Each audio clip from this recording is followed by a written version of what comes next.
Eric Borkowitz and Andres Hartman. Our first step in our design was to understanding the site description a little bit better. Sierra Leone is located on the western coast of Africa. There's going to be 50 treatment centers placed throughout the country, so we need to focus on the climate. We noticed that there are rainy and dry seasons experienced throughout the year, so we had to make sure that our facility would be suited as best possible to accommodate both of those conditions. We also took note of the geography, and it varies between mountains, plateaus, and coastal regions. And the centers are going to we try to strategically place them in wooded areas where we can take advantage of natural shade, in areas close to streams and stuff, so there is running water that, if necessary, they could use it. And we'd like to place it close to bases of mountains, if possible, once again, for the shade. General restrictions that we're going to experience while in Africa.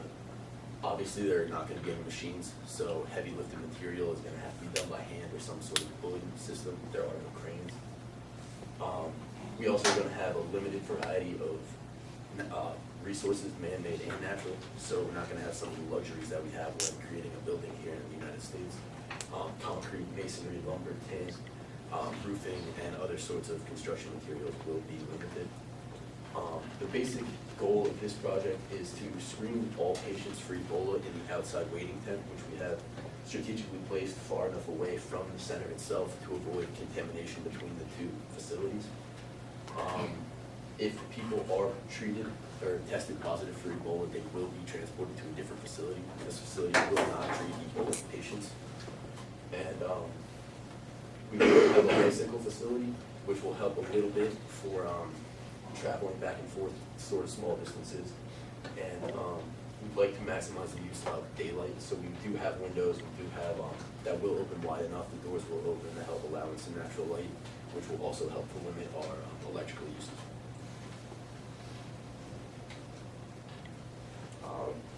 Sorry, my voice is a little rough, but being back to the tent, we decided to go with a one-person tent.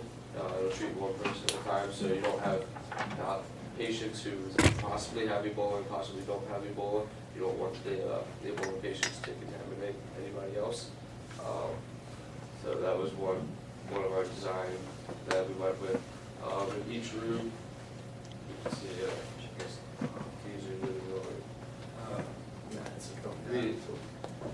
it's probably tough to see, but mostly in our waiting room, we basically just wanted as many wooden benches as possible to accommodate as many people as we need. The sterilization room is mainly for the doctors to wash all their clothes, wash their equipment, so everybody's clean, everybody's safe. And we have a store for any medical supplies that patients will need, for any medication that they might need to purchase after the visit. And then again, we have a consultation and observation room where the patients will be screened for their non-Ebola cases. Okay. Some of the general guidelines which everyone really used, we had a corrugated steel roof which is lined with basic gutters. Basic doors and windows all open completely in case of need for ventilation, just natural airflow. And we have a 3 kilowatt photovoltaic system, which you can't really see that well, but put it on there. We use limited resources, like we tried to, for example, we took out the ceiling, so it has a steel roof and it has a thatch roof over top of it with a 1 foot gap to allow for ventilation through it. We have a rainwater collection system. So this is just like a big water tank, which is going to be left open, and hopefully we can make it black so it naturally heats the water at all times. And we were thinking if we could get like the drainage from the roof to all run into it on the corner, that would be ideal. We also had wooden benches and plastic chairs because they would be easily washable in case of like needing to clean up after anything, or you don't want to have to spend a lot of resources cleaning it. We had plastic mats in the waiting area because it was mentioned that they might have to have physical therapy therapy or occupational therapy in there, and if the floors are concrete, it wouldn't be very comfortable to like lay it on or do any exercise on it. So, what else? We also tried to keep some LEED standards in mind, like the use of rainwater. We had a lot of as much natural light as possible. Used PV system and a bicycle rack. So obviously it doesn't apply to Africa, but we tried to use as much as we could.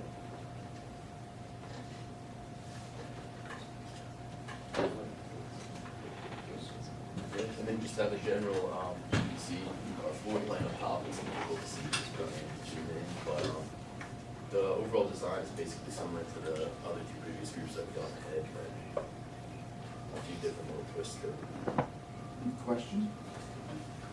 So you said, you're saying no ceiling, there's nothing between the room space and the metal roof? Yeah. So it's open, and then you have ventilation through that ceiling, up through to a open space that's then covered by the thatch roof? Yes, there's a 1 foot gap. When we had a man come in who worked in Sierra Leone, and he said that was the ideal situation for ventilation, and that all the nicest houses had that type of roof. So we spent some time trying to install that. That roof will also help cool the facility down. It's a double roof. Yeah, the double roof. You put the solar panel on the roof there, which is helpful, but I think there's a problem. You say a 3 kilowatt system. How many square feet of solar panel is that? It's 15 panels. Yeah. In 3 kilowatt. Yeah.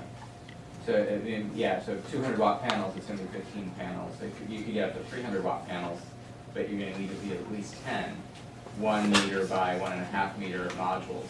So putting them on the roof is very instructive, but we need to put them all on the roof, not just one, because in that design, you have to understand where are those gonna go if they're gonna do a roof mount. And I know roof mount is preferable for security. And you have an issue, guys, if you want to focus on shading, then you're gonna cause an issue with the sunlight on the roof, so you gotta have balance there. You try to get it south facing, but, so, yeah, you gotta look at that a little bit, and then the size of the windows, for me, I'm a little confused, when you said you wanted, large windows, but they seem kind of small. Well, the windows, we were told what size and how many double and single windows that we would need. The client specified. Yeah, we just picked to put the double windows facing the right direction. Okay. More than anything else, because we had 2 double windows, and I think it was 2 double windows and 4 non-double windows, single windows. So that's all we could really do, just pick double windows to be facing the right direction. Yeah, the solar panels, like you stated, we knew we would need more than just the one, but we weren't sure about where to create or the ground mounted system in this field. Well, usually they do, theft of a solar panel can be a big problem. So they often put them on the roof just for that reason. Now, you talked about south facing, but we're near the equator here, and so you can actually mount them with just almost no tilt, and they'll do just as well collecting energy as tilted towards the south. In fact, in the summer, you want to tilt them towards the north to get optimal. So very Not in low the shade. tilt. Not in the shade. You don't want them in the shade. But if you're out in the full sun, you might be able to put them on different, you have a very low sloping roof there, so you might be able to put them on various sides, really with very little change in the power production.